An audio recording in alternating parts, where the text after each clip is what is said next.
Hello दोस्तों, स्वागत है आपका आपके पसंदीदा प्लेटफॉर्म नोट्सबुक आईएएस में। तो आशा करते हैं कि आप स्वस्थ होंगे, मस्त होंगे और मन लगाकर पढ़ाई तो कर ही रहे होंगे।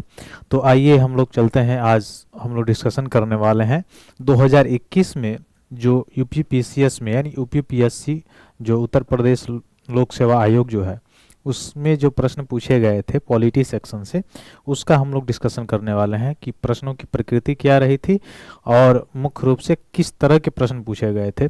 इस तरह से हमारा एक मुख्य तरफ से टॉपिक भी क्लियर होता रहेगा और एक तरह से रिवीजन भी होता रहेगा आप सभी का। तो रिवीजन के दृष्टि से शुरू किया जा रहा है ताकि पीवाईक्यू के रूप में एक तो क्वेश्चन जो एमसीक्यू लेवल का होता है वो भी कंप्लीटेड है और साथ साथ उसमें जो जो तथ्य दिए रहेंगे उस तथ्यों को भी हम रिकॉल कराएंगे, ताकि अगर आप इस मुख्य रूप से चूंकि आप भी स्टडी प्लान करके अपने मटेरियल से अपने जो बुक्स होंगे उनसे सभी सारी चीज़ों को तैयार आप कर लिए होंगे, क्योंकि परीक्षा बहुत निकट है। तो उस चीज़ों को रिवाइज कराने के लिए मतलब एक रिवीजन मोड में हम लोग डिस्कशन करेंगे, ताकि एक आपका सेक्शन जो है पॉलिटी सेक्शन वो रिवीजन भी हो जाए और अगर आप कोई चीज़ भूल चुके हैं तो उसमें भी आप जो है उसको कवर कर लें। तो जल्द से जल्द सभी लोग जुड़िए ताकि हम लोग अपने मुख्य रूप से जो अपना टॉपिक है उस पर शुरू करें, उसको कवर करें। ठीक है, तो जल्द से जल्द सभी लोग जुड़ जाइए और सभी ग्रुप में शेयर कीजिए। ठीक है, चलिए तो चलिए चला जाए। चलिए जो पहला प्रश्न है आपसे पूछा गया है, क्या पूछा गया है कि निम्नलिखित में से कौन सा शब्द भारतीय संविधान की प्रस्तावना में उल्लेखित नहीं है। यानी उद्देशिका प्रस्तावना के बारे में पूछा गया है कि प्रस्तावना में कौन सा शब्द इसमें से दिए गए हैं वो उल्लेखित नहीं है। तो पहले मैं आप लोगों को 20 सेकंड का समय देता हूं। 20 सेकंड में आप बताइए कि कौन सा ऑप्शन सही होगा। उसके बाद मैं पूर्ण रूप से इसका डिस्कशन करने वाला हूं कि कौन सा जो अप्रोप्रिएट आंसर होगा इसका। ठीक है, तो और इससे प्रश्न इस बार बन भी सकते हैं प्रस्तावना से। प्रियम्बल को थोड़ा सा ढंग से देख लीजिएगा। उसका कारण ये है कि अभी जो है हाल ही में चर्चा में रहा है प्रियम्बल। ठीक है, तो उससे रिलेटेड अभी हम मुख्य रूप से सारी चीज़ें बताएंगे। पहले आप इसका आंसर बताइए कौन सा ऑप्शन सही होगा। कौन सा ऑप्शन सही होगा? चलिए पहले देख लीजिए प्रस्तावना है क्या। जो प्रस्तावना है सबसे पहले किनके द्वारा, उद्देशिका जो है, तो उद्देशिका के रूप में 13 दिसंबर कब 13 दिसंबर 1946 को संविधान सभा के सामने, संविधान सभा में किनके द्वारा रखा गया था? पंडित जवाहरलाल नेहरू जी, जो हमारे देश के प्रथम प्रधानमंत्री भी हुए थे। ठीक है, स्वतंत्र भारत के। तो पंडित जवाहरलाल नेहरू जी ने प्रस्तावना रखा किसका? उद्देशिका का, संविधान सभा के सामने। इस उद्देशिका को कब? 22 जनवरी 1947 में 1947 को क्या कर लिया गया? अपना लिया गया। कौन अपनाया? संविधान सभा ने। ठीक, तो ये चीज पहला प्रश्न तो यहां से बन सकता है, संविधान सभा ने इसको अपना लिया। तो प्रस्तावना जो है संविधान का भाग है कि नहीं, पहले इस पर हम लोग चर्चा कर लें।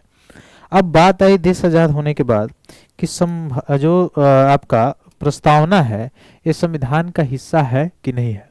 तो इसके लिए 1960 में एक वाद आया था, बेरूवाड़ी वाद, आपको पता भी होगा, बेरूवाड़ी वाद। उसमें न्यायपालिका ने क्या कहा कि जो प्रस्तावना है वो संविधान का हिस्सा नहीं है, वो संविधान का हिस्सा नहीं है। इसलिए संविधान का जब हिस्सा ये नहीं है तो प्रस्तावना में संशोधन नहीं किया जा सकते। किसमें कहा था? बेरूवाड़ी मामले में। तो बेरूवाड़ी मामले में तो ये कहा था, लेकिन अपने ही फैसले को न्यायपालिका ने कब पलट दिया? 1973 में। अब 1973 में आपको पता ही है कौन सा मामला आया था? तो केशवानंद भारती मामला। तो केशवानंद भारती जो वाद था, उस वाद में न्यायपालिका ने कहा कि नहीं, पूरा जब संविधान का मुख्य रूप से अध्ययन किया तो देखा, संविधान सभा में जो डिस्कशन हुआ था उसको जब देखा तो बताया कि नहीं, यह जो प्रस्तावना है, जो उद्देशिका है, जिसको संविधान की कुंजी भी कहा जाता है, इसको भी याद रखिएगा, संविधान की कुंजी किसको कहते हैं? प्रस्तावना या उद्देशिका को कहते हैं। तो इस पे विस्तृत रूप से चर्चा भी हुई थी उद्देशिका पर, और विस्तृत रूप से चर्चा हुई थी, संविधान सभा ने इस पे चर्चा भी किया था और बाकायदा इस पे सिग्नेचर भी हुई थी। तो और आपको पता भी है कि जब संविधान को अंगीकृत किया गया 26 नवंबर 1949 को, जिस दिन संविधान दिवस मनाते हैं हम लोग, ठीक है, 26 नवंबर 1949 को अंगीकृत जब किया गया, तो उस समय भी जो सिग्नेचर किया गया था किस पे किया था, प्रस्तावना के नीचे किया गया था सभी सदस्यों के द्वारा, ठीक है। तो सुप्रीम कोर्ट ने कहा, सर्वोच्च न्यायालय ने कहा केशवानंद भारती बाद में कि नहीं, ये जो प्रस्तावना है वो संविधान का भाग है, संविधान का भाग है और संविधान का आत्मा भी है। क्या है? संविधान का आत्मा भी कहा किसको? प्रस्तावना को। तो प्रस्तावना क्या हो गया? संविधान का आत्मा हो गया, संविधान का भाग हो गया। अब क्या मामला है? अब बताया सर्वोच्च न्यायालय ने इसमें कि हाँ, प्रस्तावना जब भाग हो गया तो इसमें संशोधन तो किया जा सकता है। क्या किया जा सकता है? संशोधन तो किया जा सकता है, लेकिन वह संशोधन कैसा होगा? तो यह जो संशोधन होगा, जो अमेंडमेंट होगा, वह आर्टिकल 368 के तहत संवैधानिक संशोधन नहीं माना जाएगा। संवैधानिक संशोधन नहीं माना जाएगा, ठीक है। यानी अनुच्छेद 368 भाग 20 के तहत जो संवैधानिक संशोधन होता है, जो प्रोविजन है, उसके तहत यह संवैधानिक संशोधन नहीं माना जाएगा। किसमें कहा गया? इसी बात में, किस बात में? केशवानंद भारती बात में, ठीक है। इस चीज को याद रखें। यानी अब तो प्रस्तावना में संशोधन हो सकती है, लेकिन मुख्यतः क्या किया जा सकता है? यह 368 के तहत यानी संवैधानिक संशोधन नहीं माना जाएगा, ठीक है। लेकिन इसमें भी क्या क्या है? इसमें एक तथ्य और जोड़ा गया इसी बात में कि इसके मूल ढांचे में परिवर्तन नहीं किया जा सकता है। किसमें? मूल ढांचे में परिवर्तन नहीं किया जा सकता है, ठीक है। तो मूल ढांचा का सिद्धांत भी यहीं से आया। अच्छा, मूल ढांचा कहीं संविधान में वर्णित अगर पूछा जाए तो कहीं भी वर्णन इसका नहीं है, मतलब डिफाइन नहीं है। न्यायपालिका अलग अलग अपने मामलों में इसको डिफाइन की है, ठीक है। तो मूल ढांचे का परिवर्तन नहीं होना चाहिए, ऐसे संविधान और संशोधन तो इसमें किया जा सकता है, बशर्ते आर्टिकल 368 अनुच्छेद 368 के तहत संवैधानिक संशोधन, उस संशोधन को नहीं माना जाएगा। अब बात आती है, जब ये सारी चीजें हो गई थी तो इसके बाद केशवानंद भारती के बाद क्या संविधान में संशोधन किया गया, यानी प्रस्तावना में संशोधन किया गया?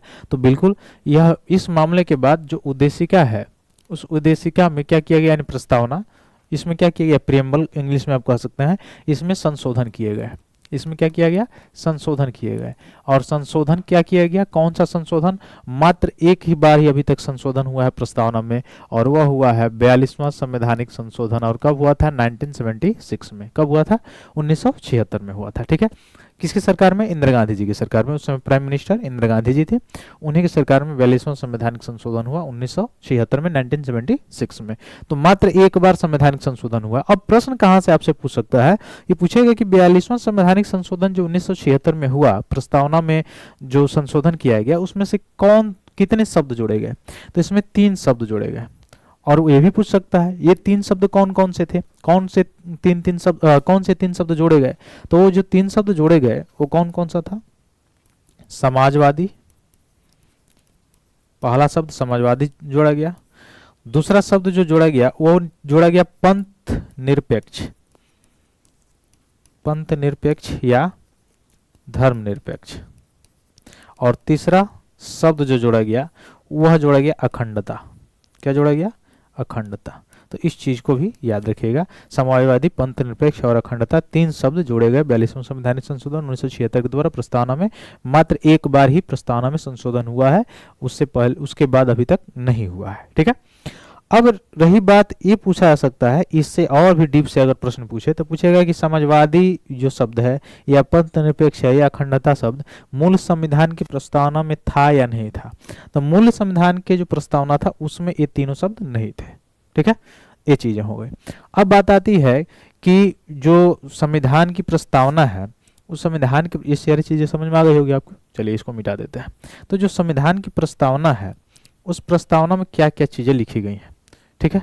तो पहला तो आप याद रखेंगे SSPL, हम भारत के लोग। पहला चीज तो लिखा गया है we the people of India, यानी हम भारत के लोग। और भारत का नाम भी मुख्य रूप से 2 है, एक इंडिया, एक भारत, ठीक है, संविधान में। तो SSPL संपूर्ण, संपन्न, समाजवादी, पंथ निरपेक्ष या धर्मनिरपेक्ष लोकतांत्रिक गणराज्य बनाने के लिए, ठीक है। तो पहला तो है क्या? संपूर्ण, संपन्न, समाजवादी, पंथ निरपेक्ष और लोकतांत्रिक गणराज्य, ठीक है। तो संप्रभु है, लोकतांत्रिक है और यहाँ भी पंथ निरपेक्ष है। क्या संघी जो फेडरल है उसका कहीं पे चर्चा है प्रस्तावना में? बिल्कुल नहीं है। तो इस प्रश्न का उत्तर कौन सा हो जाएगा? ऑप्शन डी होगा। कौन सा होगा? ऑप्शन डी क्या हो जाएगा? इस प्रश्न का उत्तर हो जाएगा। ठीक है, आया समझ में सारी चीजें? मैंने सारी डायमेंशन को यहाँ पे चर्चा कर दिया जो 42वां संविधान। अच्छा, ये भी पूछ सकता है, ये भी चीज थोड़ा सा देख लीजिएगा। कितने प्रकार की स्वतंत्रता?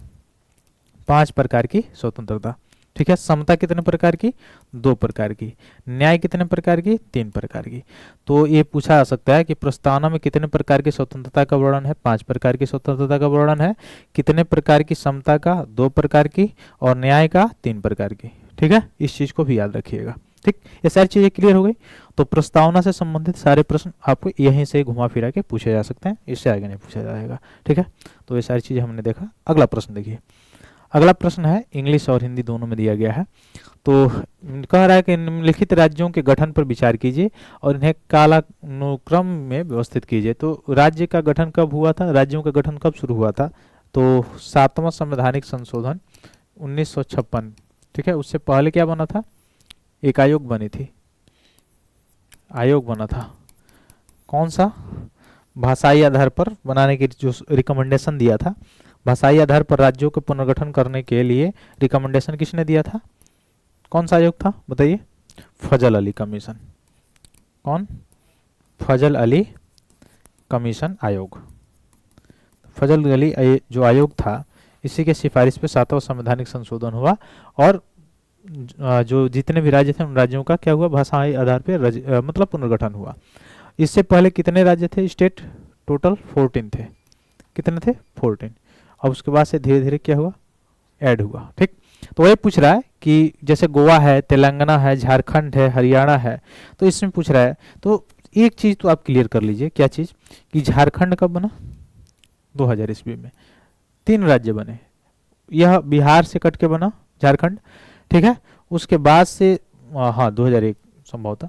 तो अगर देखा जाए झारखंड किसे? बिहार से कट के बना।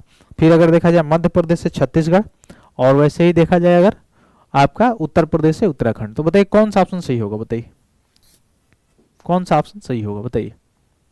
हाँ, इससे पहले भी समिति क्या बनी थी? हाँ बनी थी JPV समिति, JVP, हाँ वही वही समिति बनी थी, इससे पहले भी बनी थी समितियां।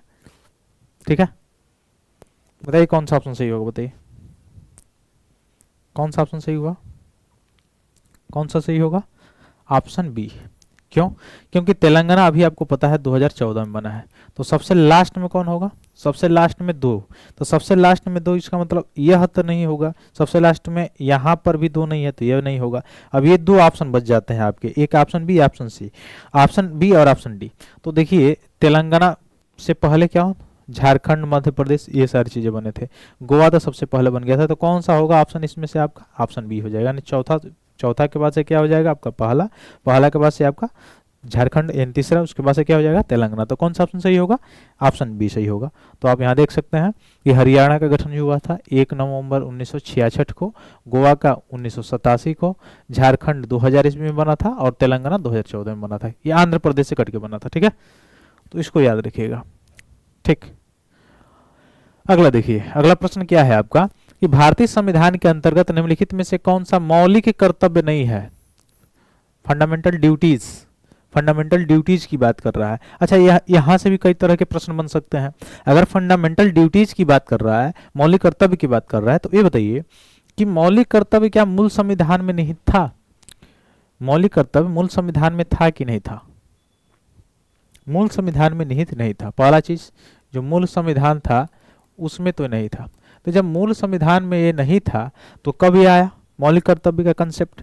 तो ये जो कंसेप्ट आया था, यह एक कमीशन बनी थी। कौन सा कमीशन वो था? सरदार स्वर्ण सिंह समिति। सरदार स्वर्ण सिंह समिति के रिकमेंडेशन पर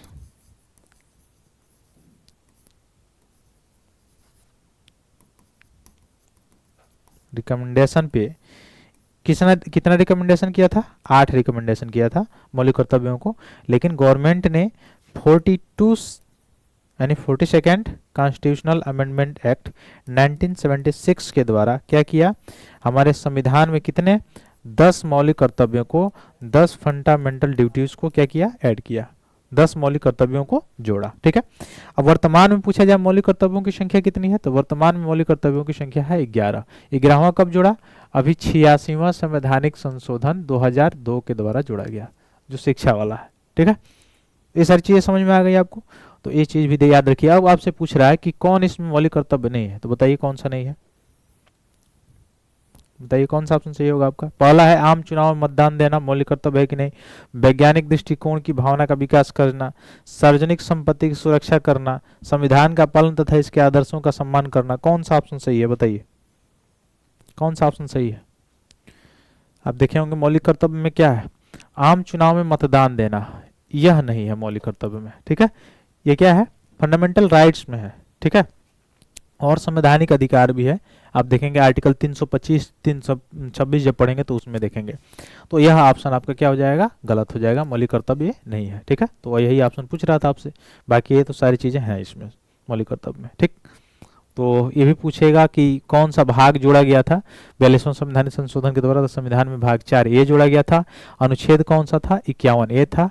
संख्या कितनी है इस समय, पहले 10 थी, इस समय 86वां संविधान संशोधन 2002 के द्वारा अब इसकी संख्या एक बढ़ के कितनी हो गई है, 11 हो गई है। ठीक है, इस चीज को भी आप याद रखेंगे। आगे देखिए, अगला प्रश्न है आपका, निम्नलिखित में से किस व्यक्ति ने मूल अधिकार को हमारे लोगों के लिए एक प्रतिज्ञा तथा सभ्य विश्व के साथ किया गया एक समझौता कहा था। ये बहुत ही इंपॉर्टेंट क्वेश्चन है, बताइए इसका आंसर क्या होगा। जवाहरलाल नेहरू, भीमराव अंबेडकर, राजेंद्र प्रसाद जी, एस राधाकृष्णन जी, किसका वक्तव्य है ये, बताइए किसका वक्तव्य है कि निम्नलिखित में से मुख्य रूप से मूल अधिकार जो है हमारे लोगों के लिए एक प्रतिज्ञा तथा सभ्य विश्व के साथ किया गया समझौता, किसने कहा था, किनका वक्तव्य है, बताइए। डॉक्टर एस राधा कृष्णन जी का। किनका है, डॉक्टर एस राधा कृष्णन जी का। ठीक है, अच्छा, प्रारूप समिति कब अध्यक्ष कौन थे, डॉक्टर भीमराव अंबेडकर थे। ठीक है, इसको भी याद रखिएगा। आगे देखिए, तो राधा कृष्णन जी के द्वारा कहा गया था भाग 3 के बारे में, और मुख्य रूप से 12 से 35 तक वर्णित है, जिसको मूल अधिकार कहा जाता है, मौलिक अधिकार कहा जाता है। ठीक है, अगला प्रश्न देखिए, अगला प्रश्न है आपका, अगला प्रश्न है आपका क्या, अगला प्रश्न है अगला प्रश्न है, निम्नलिखित में से भारतीय संविधान का कौन सा अनुच्छेद आकस्मिकता निधि से, आकस्मिक निधि से संबंधित है, बताइए बताइए कौन सा ऑप्शन सही होगा, कौन सा ऑप्शन सही होगा।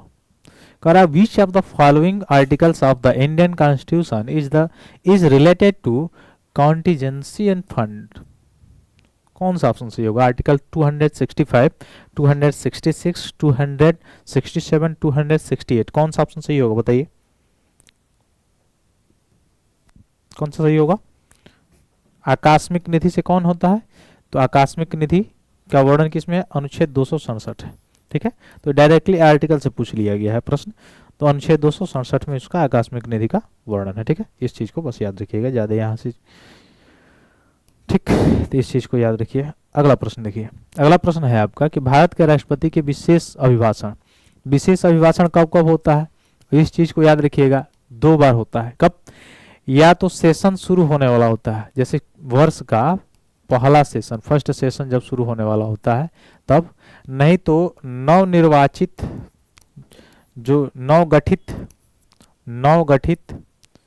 जो लोकसभा होता है उसके बाद जो पहला स्पीच होता है संयुक्त, वो किसका होता है, प्रेसिडेंट का होता है, राष्ट्रपति का होता है। तो वही उसी के बारे में पूछ रहा है कि भारत के राष्ट्रपति के विशेष अभिभाषण के संदर्भ में कौन सा कथन सही है। विशेष अभिभाषण जब होता है तो विशेष अभिभाषण जो है, और ये भी याद रखिएगा, विशेष अभिभाषण जो है संयुक्त बैठक में ही होता है, यानी राज्यसभा और लोकसभा के दोनों मेंबर होते हैं।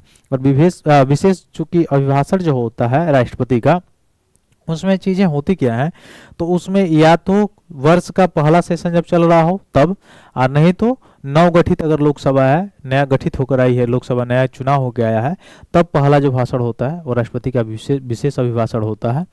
तो उससे संबंधित पूछ रहा है। पहला आपका दिया हुआ है कथन कि राष्ट्रपति लोकसभा के साधारण निर्वाचन के पश्चात प्रथम सत्र में यानी फर्स्ट सेशन में और प्रत्येक वर्ष के प्रथम सेशन के आरंभ में संसद के दोनों सदनों की संयुक्त बैठक को क्या करते हैं, संबोधित करते हैं। पहला तो बिल्कुल सही है, ठीक है, अभी मैंने बताया ही। दूसरा क्या है कि राष्ट्रपति अपने अभिभाषण में संसद को उसके आह्वान के कारणों के विषय में सूचित करता है। तो कौन सा ऑप्शन सही है, बताइए बताइए कौन सा ऑप्शन सही है। तो राष्ट्रपति इसमें विशेष जो अभिभाषण होता है उसमें कहते क्या है, जो कार्यपालिका के द्वारा जो लिखित मुख्य रूप से चीजें होती हैं उसी को अभिभाषण में बोलते हैं, और संसद को आह्वान के कारणों के विषय में भी क्या करता है, सूचित करता है, ठीक है।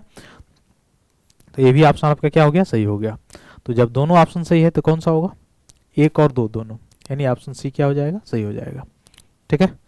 तो इसका आर्टिकल आप याद रखिएगा, आर्टिकल कौन सा था, 87, अनुच्छेद 87 में राष्ट्रपति का अभिभाषण है। ये जो चीजें मैंने बताया याद रखिएगा। और अगर राज्यों के बारे में अगर हमसे कोई पूछ ले तो राज्यों के बारे में राज्यपाल अभिभाषण देते हैं, ठीक है, स्टेट लेजिस्लेटिव को। तो उसमें किस में है, आर्टिकल 176 में है, किसमें है, राज्यों में आर्टिकल 176 में है। तो राज्यों में भी याद रखिएगा। अगला प्रश्न बताइए। अगला प्रश्न है सूची 1 का सूची 2 से मिलान करना है और सही कूट का चयन करना है। जैसे किस किस राज्य में राज्यसभा में कितने प्रतिनिधि हैं, किस किस राज्य के कितने प्रतिनिधि हैं उससे संबंध में है। जैसे राजस्थान है, इधर 10 सीटें हैं, गुजरात 7 सीटें हैं, कर्नाटक 11, पंजाब 12। तो बताइए कौन सा कूट सही होगा, बताइए कौन सा कूट सही होगा।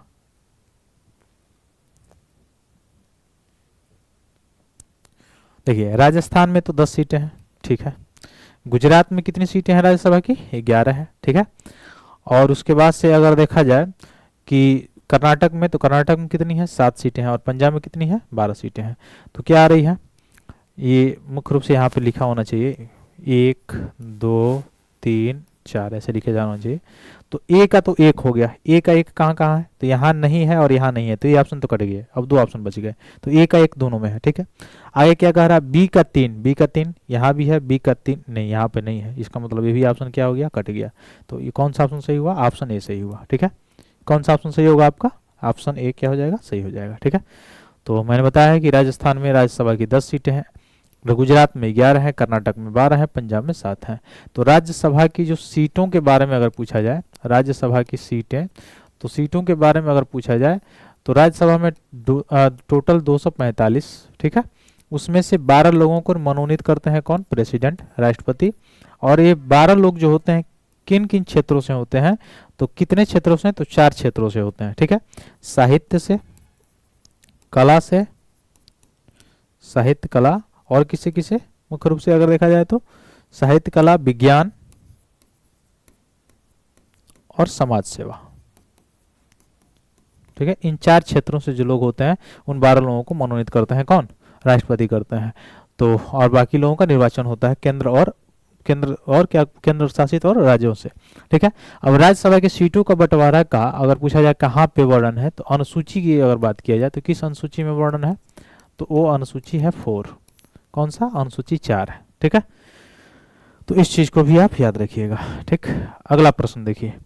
अगला प्रश्न है आपका कि 2 कथन दिए गए हैं, एक कथन ए है, एक कथन उसका कारण आर है, ठीक। तो बताना है कि ये कथन सही है गलत है, कारण सही है गलत है, या कथन और कारण दोनों मतलब दोनों एक दूसरे के सेटिस्फेक्शन करते हैं कि नहीं करते हैं। जैसे पहला है अभिकथन क्या कह रहा है कि भारत में जो कैबिनेट मिनिस्ट्रीज है सामूहिक रूप से लोकसभा तथा राज्यसभा दोनों के प्रति उत्तरदायी होता है। अब बताइए कि भारत में जो काउंसिल ऑफ मिनिस्टर्स होते हैं, अच्छा काउंसिल ऑफ मिनिस्टर्स की चर्चा किस में है, आर्टिकल 74 में, 74 में एड एंड एडवाइस पर राष्ट्रपति कार्य करता है, ठीक है।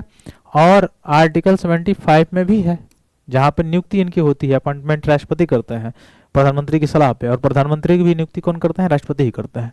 तो क्या वो लोकसभा और राज्यसभा दोनों के प्रति उत्तरदायी होते हैं, क्या उनकी अकाउंटेबिलिटी जो होती है लोकसभा एंड राज्यसभा दोनों पे होती है, नहीं। उन सामूहिक रूप से अगर पूछा जाए तो पूरा का पूरा जो काउंसिल ऑफ मिनिस्टर्स होता है वह उत्तरदायी होता है किसके प्रति, लोकसभा के प्रति, निचली सदन के प्रति, ठीक है। चाहे वो प्रधानमंत्री राज्यसभा से चुन के आए हों चाहे लोकसभा से, ठीक है, ऐसे मैंडेटरी है नहीं, राज्यसभा से भी आ सकते हैं लोकसभा से।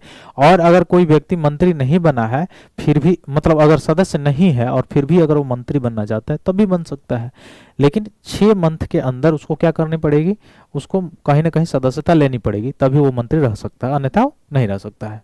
ये चीज क्लियर हो गया।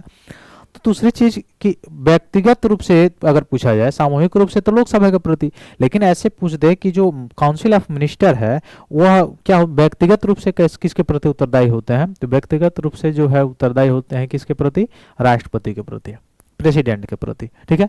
तो ये कथन तो हमारा गलत हो गया, केवल लोकसभा कहा होता तब तो सही होता, लेकिन राज्यसभा कह दिया है, तो इसका मतलब कथन एक तो है क्या है, गलत हो गया। तो ए कहाँ कहाँ गलत है, देखिए पहले ए और आर दोनों सत्य है, ए और आर दोनों सत्य है, ए तो होगा नहीं क्योंकि ये दोनों ऑप्शन कट गया, क्योंकि ए ऑप्शन हमारा क्या है, गलत है, तो ये दोनों का।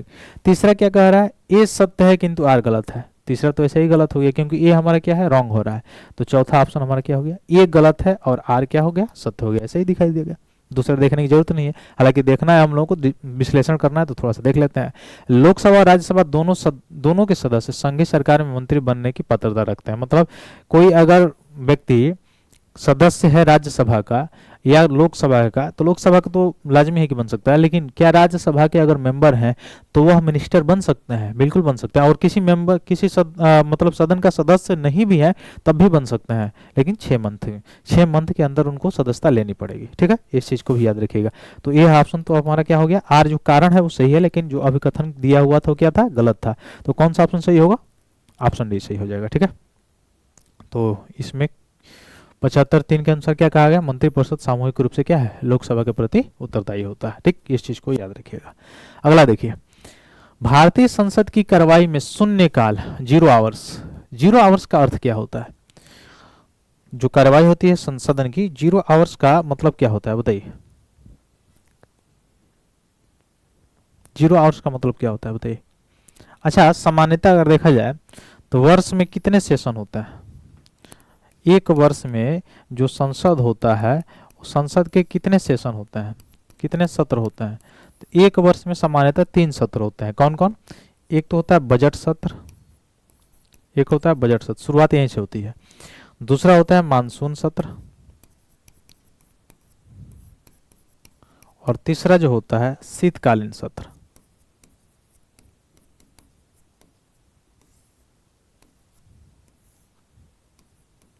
शीतकालीन सत्र 3 सत्र होता है, ठीक है। सबसे लंबा चलने वाला जो है वो कौन है, बजट सत्र होता है, बजट सेशन होता है। सबसे कम जो चलता है वो होता है कौन, शीतकालीन सत्र, और बजट सेशन जो है सबसे लंबा चलता है, ठीक है।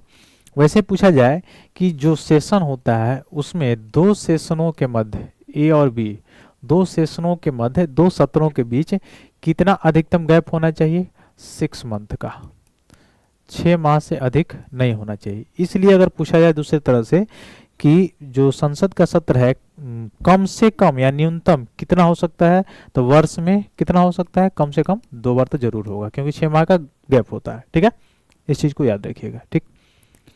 अधिकतम कितना होगा, अधिकतम 3 होता है, ठीक, और कम से कम कितना, 2 होता है, ठीक, इस चीज को याद रखिएगा।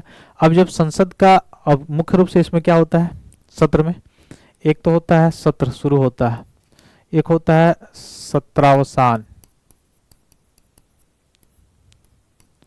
और एक होता है विघटन। विघटन, तो विघटन का मतलब पूरा पूरा जो सदन है वो समाप्त हो गया, उसकी कार्यकाल जो है समाप्त हो गए। सत्रावसान का मतलब क्या होता है, एक सत्र और ये दूसरा सत्र है, मान लीजिए ये दूसरा सत्र है, पहला सत्र है, इसके बीच का जो टाइम डिफरेंस होता है उसी को सत्रावसान कहा जाता है। और सत्रावसान और सत्र को बुलाने का काम कौन करता है, प्रेसिडेंट। विघटन भी करने का काम कौन करता है, प्रेसिडेंट, राष्ट्रपति करता है, ठीक है। तो सत्रावसान, सत्र को बुलाना, सत्र को विघटन करना, ये सब राष्ट्रपति के हाथ में होता है, राष्ट्रपति करता है, ठीक है। तो ये सब चीजें समझ में आई होंगी। अब बताइए इस प्रश्न का उत्तर क्या होगा, शून्यकाल जो होता है, अच्छा जो सेशन चलता है, जो मैंने बताया सेशन में पहला जो सेशन होता है वो होता है कौन, प्रश्नकाल का। किसका, प्रश्नकाल का। प्रश्नकाल का कितने घंटे का, 1 घंटे का सेशन होता है, ड्यूरेशन होता है इसका 1 आवर्स का। इसके बाद से जो आवर्स शुरू होता है उसको क्या कहता है, जीरो आवर्स, क्या कहते हैं, 0 आवर्स कहते हैं, यानी शून्यकाल कहते हैं। ठीक है, तो शून्यकाल कब आएगा, प्रश्नकाल के बाद। तो देखिए कौन सा ऑप्शन आपका सही हो रहा है, कौन सा ऑप्शन सही हो रहा है, सत्र का प्रथम घंटा जब विशेषाधिकार प्रस्ताव स्वीकृत हो, नहीं। प्रश्नकाल के पहले का, नहीं। प्रश्नकाल के ठीक पश्चात का, कौन सा होगा ऑप्शन, ऑप्शन डी सही होगा। ठीक है, कौन सा ऑप्शन सही होगा, ऑप्शन डी सही हो जाएगा। ठीक है, तो ऑप्शन डी आपका क्या हो जाएगा, सही हो जाएगा। अगला प्रश्न देखिए, अगला प्रश्न आप देखेंगे कि निम्नलिखित में से कौन सा विधेयक राज्यसभा में प्रथम बार प्रस्तावित नहीं किया जा सकता है, यानी कौन ऐसा विधेयक है जिसे राज्यसभा में नहीं लाया जा सकता है पहली बार, बाद में लाया जाता है। ठीक है, तो विधेयक में आप देख सकते हैं 3 तरह के होते हैं, एक साधारण विधेयक, एक संवैधानिक संशोधन विधेयक, एक धन विधेयक, मनी बिल होता है। तो जो साधारण विधेयक होगा या संवैधानिक संशोधन विधेयक होगा वो तो कहीं भी लाया सकता है, लोकसभा राज्यसभा कहीं भी लाया सकता है। लेकिन ये जो धन विधेयक होता है ना, मनी बिल, उसको केवल और केवल पहले कहाँ लाया जाता है, लोकसभा में लाया जाता है, तभी उसको ट्रांसफर किया जाएगा राज्यसभा में। और राज्यसभा में कितने दिनों के लिए ड्यूरेशन उसकी होती है, 14 दिन का। 14 दिन में वो संशोधन करे या ना करे पारित मान लिया जाता है। और कोई बिल, मनी बिल है कि नहीं, धन विधेयक है कि नहीं, वो कौन तय करता है, लोकसभा का स्पीकर, लोकसभा का जो पीठासीन अधिकारी होता है, जो अध्यक्ष होता है, वो तय करता है। तो कौन सा होगा, पहला देखिए ऑप्शन, साधारण विधेयक, नहीं। साधारण विधेयक तो कहीं लाया जा सकता है, राज्यसभा लोकसभा कहीं भी लाया जा सकता है। कह रहा संवैधानिक संशोधन विधेयक, यह भी कहीं लाया जा सकता है। राज्य पुनर्गठन विधेयक, यह भी कहीं लाया जा सकता है। लेकिन मनी बिल की अगर बात किया जाए तो मनी बिल केवल और केवल लोकसभा में ही पहले लाया जा सकता है, राज्यसभा में नहीं लाया जा सकता है। इस चीज को याद रखिएगा। आर्टिकल 109, ठीक है, अनुच्छेद 109। ठीक है, अच्छा 108 में संयुक्त बैठक है भैया, संयुक्त बैठक है। ठीक है, जब लोकसभा राज्यसभा में मतभेद हो जाता है। अच्छा, मतभेद संवैधानिक संशोधन पर जब होता है विधेयक पे, तो उसमें संयुक्त बैठक नहीं बुलाई जा सकती, ये भी ध्यान रखिएगा। साधारण विधेयक पर होगा तभी बुलाई जा सकती है। धन विधेयक पर मतभेद का कोई चांस ही नहीं है।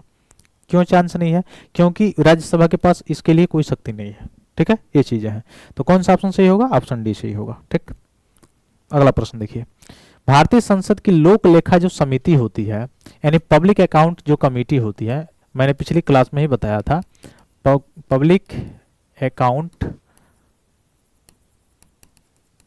जो कमेटी है, वह जो पब्लिक अकाउंट कमेटी वो क्या समीक्षा करती है। तो पहले बताइए, पब्लिक अकाउंट जो कमेटी होती है, समिति जो होती है, लोक लेखा जो समिति होती है, उसका जो अध्यक्ष होता है वो कौन होता है, इसका अध्यक्ष होता है, पता है कौन, leader of opposition, leader of opposition, विपक्ष का नेता। कौन, विपक्ष का नेता। तो विपक्ष का नेता क्या होता है, अध्यक्ष होता है। इसमें कितने सदस्य होता है, 22 मेंबर होता है। कहाँ कहाँ से, तो 15 जो मेंबर होते हैं वो आपके लोकसभा से होते हैं, और 7 मेंबर जो होते हैं वो आपके राज्यसभा से होते हैं। तो राज्यसभा से 7 सदस्य और लोकसभा से 15 सदस्य होता है। ठीक, टोटल कितने, 22 सदस्य हो गए। अब पूछा जाए कि चूंकि पूछ क्या रहा है, किसकी समीक्षा करती है, तो एक आप नाम सुने होंगे, कैग, नियंत्रक एवं महालेखा परीक्षक। वो क्या करता है, महालेखा परीक्षक का काम करता है, ऑडिट करने का काम करता है, सरकार के द्वारा जो दिए गए जितना भी खर्च जो किया गया है उस सारी चीजों का ऑडिट करता है।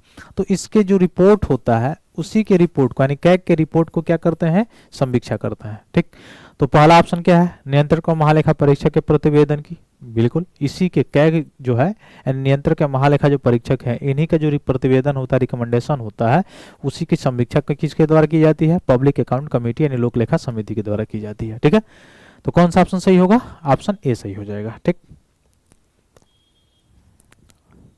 तो अच्छा ये भी पूछा जाए कि संविधान में क्या कुछ है इसमें, नहीं।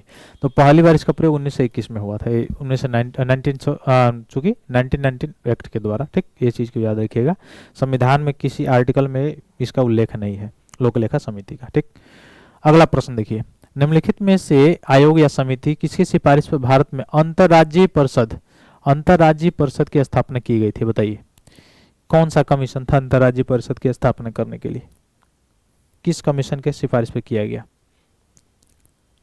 पुंछी आयोग, राजमन्नार समिति, कोठारी समिति, सरकारी आयोग, बताइए। ये तो बहुत फेवरेट प्रश्न रहा है, बहुत सारे एग्जाम में पूछा गया है। कौन सा प्रश्न होगा, कौन सा सॉरी उत्तर होगा, कौन सा ऑप्शन सही होगा? सरकारी आयोग 1980 में बना था। कब बना था? 1980 में। तो केंद्र राज्य जो है उनके विवादों को हल करने के लिए बनाया गया था सरकारी आयोग। ठीक, तो कौन सा ऑप्शन सही होगा? ऑप्शन डी सही होगा। ठीक है, तो अनुच्छेद 263 में है अंतर्राज्यीय परिषदों के बारे में चर्चा किया गया है। और 1909 में जो बीपी सिंह थे उनके नेतृत्व में जनता दल की जो सरकार थी, अंतर्राज्यीय परिषद का गठन किया गया था उसके समय। ठीक है, तो इस चीज़ को याद रखिएगा। अंतर्राज्यीय परिषद का गठन 1919 में शुरू किया गया था। आर्टिकल 263 याद रखिएगा। इस अंतर्राज्यीय परिषद का अध्यक्ष कौन होता है? प्रधानमंत्री होता है। और इसमें सभी राज्यों के मुख्यमंत्री, संघ शासित राज्यों के मुख्यमंत्री, प्रशासक, ये सब इसके सदस्य होते हैं। पुंछी आयोग जो है सरकारी आयोग की रिपोर्ट के बाद आया था केंद्र और राज्यों के संबंधों पर पुनर्विचार करने के लिए। तो पुंछी आयोग आया था 2007 में। ठीक है, इस चीज़ को याद रखिएगा। राज्य मन्नार समिति को देखा जाए तो 1969 में बनी हुई थी। ठीक है, इस चीज़ को याद रखिए। अगला प्रश्न देखिए, राज्य लोक सेवा आयोग के सदस्य को हटाया जा सकता है, यानी राज्यों के जो लोक सेवा आयोग के सदस्य होते हैं उनको कैसे हटाया जा सकता है? क्या होगा आंसर इसका, बताइए। विधानसभा में महाभियोग के आधार पर, राज्यपाल द्वारा? बिल्कुल ही नहीं, ऐसा तो हो ही नहीं सकता है। दूसरा कह रहा उच्चतम न्यायालय की जांच के पश्चात राज्यपाल के द्वारा।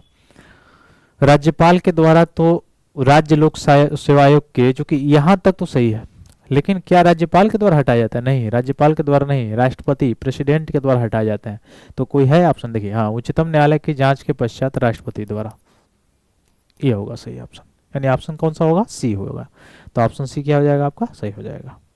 ठीक है, अनुच्छेद 317 में प्रावधान है प्रक्रिया के बारे में, लोक सेवा आयोग के अध्यक्ष और सदस्यों को हटाने की प्रक्रिया के बारे में।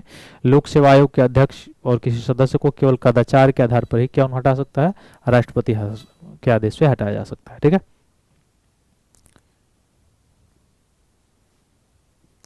अगला प्रश्न देखिए, भारत में वित्त आयोग, वित्त आयोग का वर्णन किसमें है? अनुच्छेद 280 में। किसमें?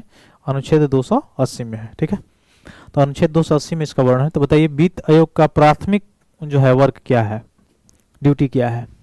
बताइए।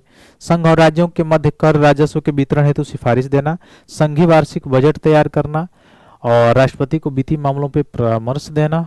चौथा है संघ और राज्य सरकारों को विभिन्न मंत्रालय विभागों के लिए निधियों का विनिधान करना। कौन सा ऑप्शन सही होगा, बताइए, कौन सा ऑप्शन सही होगा? देखिए, 280 के तहत जो वित्त आयोग क्या है? एक प्रकार का संवैधानिक बॉडी है, संवैधानिक निकाय है। कैसा निकाय है? संवैधानिक निकाय। ठीक है, अच्छी बात है। अब अगर पूछा जाए तो क्या करता है? जो टैक्स होते हैं, जो कर होता है, उसको पहले सेंटर टू स्टेट बांटता है, वर्टिकल। तो वर्टिकल इस समय 15वां वित्त आयोग कितना है? 41% है। ठीक है, 14वां का भी इतना ही था, 16वां का भी इतना ही है, 41%। ठीक है, अब दूसरा क्या काम करता है? स्टेट टू स्टेट, यानी हॉरिजेंटल जो होता है, हॉरिजेंटल जो टैक्स का डिस्ट्रीब्यूशन होता है, उसको भी क्या करता है? मुख्य रूप से रिकमेंडेशन देता है। और तीसरा grant in aid, grant in aid, यानी जो मुख्य रूप से इसके बाद जो बच गए विशेष राज्य हैं उनको, उनके लिए क्या करता है? ग्रांटेड एड के लिए रिकमेंडेशन देता है, लेकिन इसकी रिकमेंडेशन को मानना बाध्यता नहीं होता है, ये चीज़ याद रखिएगा। ठीक है, तो हर एक 5 वर्ष पर राष्ट्रपति द्वारा वित्त आयोग की क्या की जाती है? नियुक्ति की जाती है।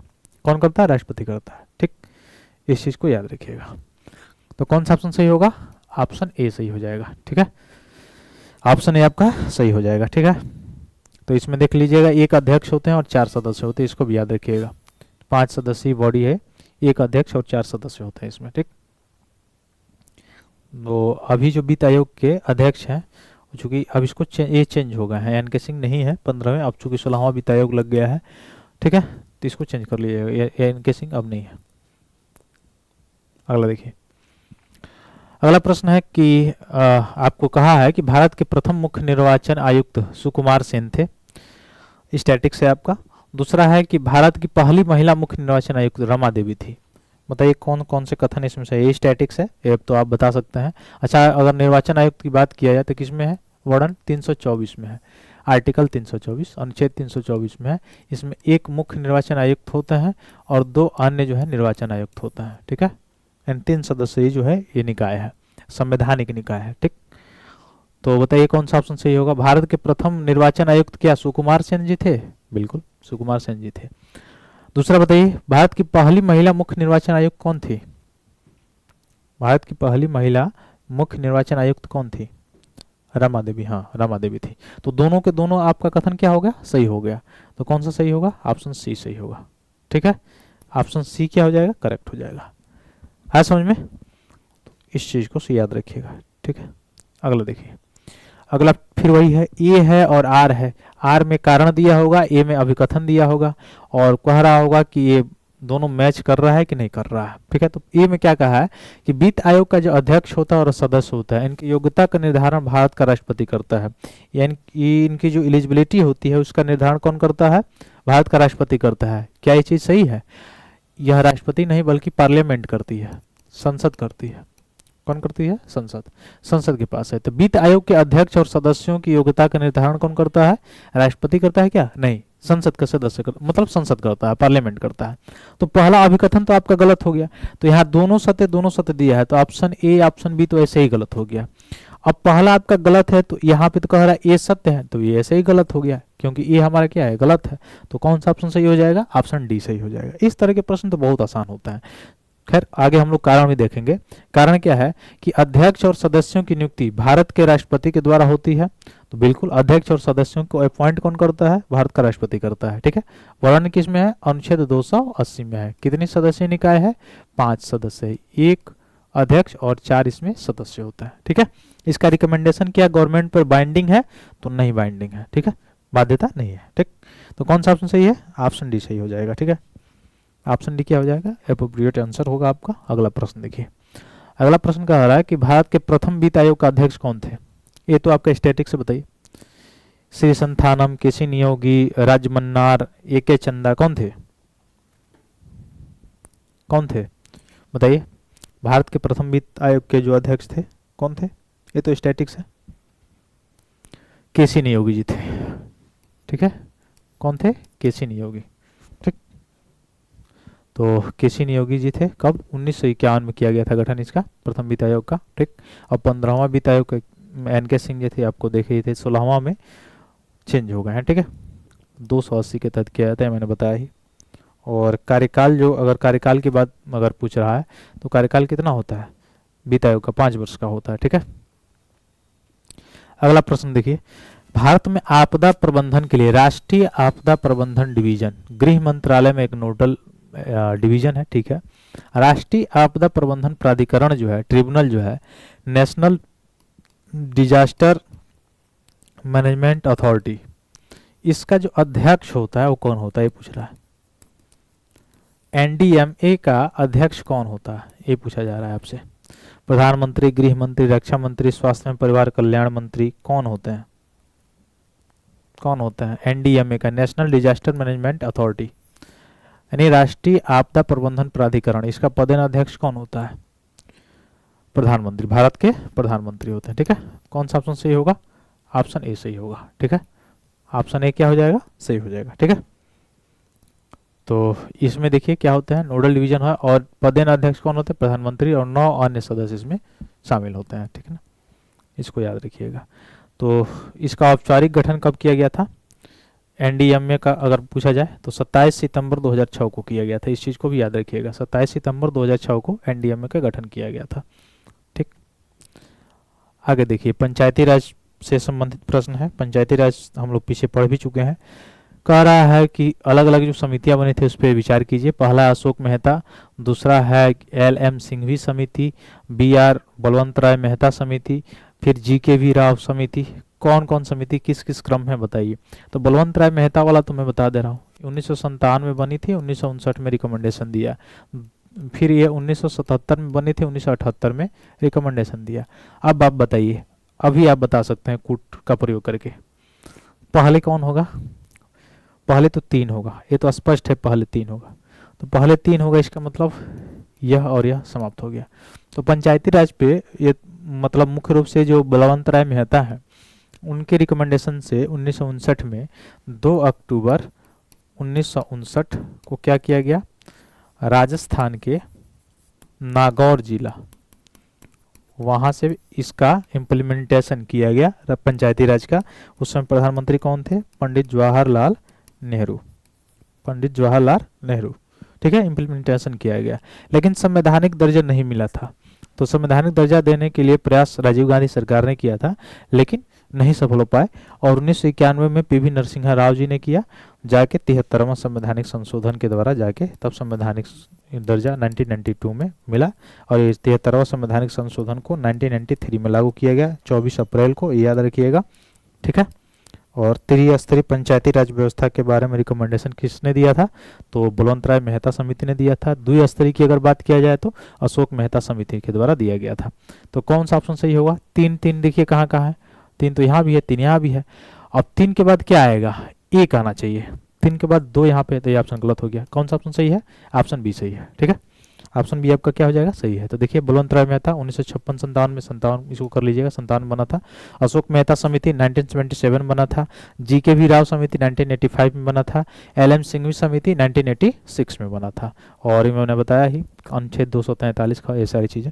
ठीक है, और अनुसूची भी इसमें जोड़ी गई थी। ठीक है, एक अनुसूची भी जोड़ी गई थी। कौन सी अनुसूची, 11 जोड़ी गई थी। ठीक है, इसमें कितने विषय हैं, 29 विषय हैं, इसको भी याद रखिएगा। ठीक है, अगला प्रश्न देखिए, अगला प्रश्न आपके सामने है यह कि निम्नलिखित में से कौन सा संवैधानिक संशोधन अधिनियम GST, goods and service tax, one nation one tax, एक राष्ट्र एक कर की अवधारणा के लिए कौन सा संवैधानिक संशोधन, यानी वस्तु एवं सेवा कर के लिए कौन सा संवैधानिक संशोधन किया गया था जोड़ने के लिए, कौन सा संवैधानिक संशोधन किया गया था जोड़ने के लिए, बताइए। 101, 102, 103, 104, कौन सा किया गया था, किया गया था 101वां संवैधानिक संशोधन। कब, 2016 में। और लागू हुआ ये कब, 1 जुलाई 2017 से लागू हो गया। ठीक है, 1 जुलाई 2017 से लागू हो गया। तो जीएसटी तो जोड़ा गया कौन, ऑप्शन आपका कौन सही हो जाएगा, ऑप्शन ए सही हो जाएगा, 101वां संवैधानिक संशोधन के द्वारा। अब इसके लिए संविधान में संशोधन किया गया, आर्टिकल 279A। ठीक है, इसके लिए एक काउंसिल की व्यवस्था की गई, जीएसटी काउंसिल, जो क्या करती है, रेट को तय करती है। रेट को क्या करती है, तय करती है। 4 भागों में, अभी तक 4 भागों में की है। ठीक है, और इसकी जो जीएसटी काउंसिल की जो सीटिंग होती है, जो बैठक होती है, उस बैठक की अध्यक्षता कौन करते हैं, तो अध्यक्षता कौन करते हैं, फाइनेंस मिनिस्टर, वित्त मंत्री। जिसकी अध्यक्षता कौन करते हैं, जीएसटी काउंसिल की वित्त मंत्री करते हैं। ठीक है, इस चीज को भी याद रखिएगा। दूसरा चीज कह रहा है 102वां में क्या हुआ था, बताइए बताइए बताइए, 102वां में क्या हुआ था, हाँ, ओबीसी कमीशन, ओबीसी कमीशन बना था। ठीक है, अदर बैकवर्ड कमीशन जो है ये बना था, कम्युनिटी। तो 102वां संवैधानिक संशोधन के द्वारा क्या किया गया, पिछड़ा वर्ग जो आयोग है उनको क्या किया गया, संवैधानिक दर्जा दिया गया। और इसके लिए 338 बी जोड़ा गया, 338 बी जोड़ा गया संविधान में, अनुच्छेद 338 बी जोड़ा गया। 103वां में ईडब्ल्यूएस, इकोनॉमिक वीकर सेक्शन के लिए 10% रिजर्वेशन की व्यवस्था की गई। ठीक है, 104वां में क्या किया गया, 104वां संवैधानिक संशोधन में, हाँ, राज्यों के लिए ये छोड़ दिया गया उत्तरदायित्व। ठीक, तो ये सारी चीजें तो ये हमने बताया 102वां के बारे में। 104वां 2019 में किया गया, इसमें लोकसभा और विधानसभा में जो एससी एसटी या अनुसूचित जनजाति है उनकी आरक्षण की अवधि क्या किया गया, 10% के लिए बढ़ा दिया गया। इनके आरक्षण इसमें क्या किया, 10% बढ़ा दिया। अच्छा, एक चीज़ और भी याद कर लीजिएगा, इसमें 105वां में क्या किया गया है, तो 105वां में क्या किया गया है कि ओबीसी को अब राज्यों के ऊपर छोड़ दिया गया है कि राज्य उसको क्या करेंगे, नोटिफाइड करेंगे। 106वां में क्या किया गया है, नारी शक्ति अधिनियम लाया गया है, नारी शक्ति एक्ट लाया गया, जिसमें लोकसभा, राज्यसभा और मुख्य रूप से विधानसभा, इसमें क्या हुआ, महिलाओं को 33% आरक्षण देने की बात कही गई है। तो अभी तक 106 संवैधानिक संशोधन हो चुके हैं, इसको याद रखिएगा। आगे देखिए, कौन सा संवैधानिक संशोधन जो था उसके द्वारा मतदान की आयु को 21 वर्ष से घटा के क्या कर दिया गया, 18 वर्ष कर दिया गया। बताइए कौन सा संवैधानिक संशोधन जो है मतदान की आयु को 21 वर्ष से घटा के 18 वर्ष कर दिया गया? 66वां, 62वां, 61वां, 63वां, कौन सा होगा? 61वां संवैधानिक संशोधन कब हुआ था? 1988 को, 1988 को। इम्प्लीमेंटेशन अगर पूछा जाए कब हुआ? 1989 को। ठीक है, इससे पहले मतदान की आयु क्या थी? 21 वर्ष थी, और इसको घटा के क्या कर दिया गया? 18 वर्ष कर दिया गया। ठीक है, इस चीज़ को भी याद रखिएगा। ठीक है, तो इस यह 1989 में लागू हुआ। ठीक, इस चीज़ को याद रखिएगा। तो ये था हमारा पॉलिटी पर, संविधान पर 2021 में जो प्रश्न पूछा गया था संविधान से संबंधित, उसको हमने चर्चा किया। आशा करते हैं आप सभी लोगों को ये सारी चीज़ें बिल्कुल स्पष्ट रूप से समझ में आई होंगी। मैं जहाँ तक अपनी ओर से हो सका है, मैं पूरा डिस्क्रिप्टिव रूप से यानी विस्तृत रूप से मैंने चर्चा करने की कोशिश किया है, ताकि आप लोगों को अच्छे तरह से समझ में आए। तो आशा करते हैं आप सारे लोगों को सभी चीज़ें समझ में आई होंगी। तो ज़्यादा से ज़्यादा लाइक कीजिए, शेयर कीजिए, और चैनल को सब्सक्राइब कीजिए, और अपने ग्रुप में ज़्यादा से ज़्यादा शेयर कीजिए, ताकि और भी हम लोग साथ में जुड़ें, हमारी एक कम्युनिटी जुड़े, और उससे हम लोगों को एक हौसला मिलेगा, और अच्छे तरह से हम लोग जो है रिवीजन मोड में चलेंगे, और मैं प्रयास करूँगा और अच्छे तरह से इसको डिफाइन करने के लिए। तो मिलते हैं फिर अपने अगले क्लास में, तब तक के लिए बहुत बहुत धन्यवाद दोस्तों। जय हिंद।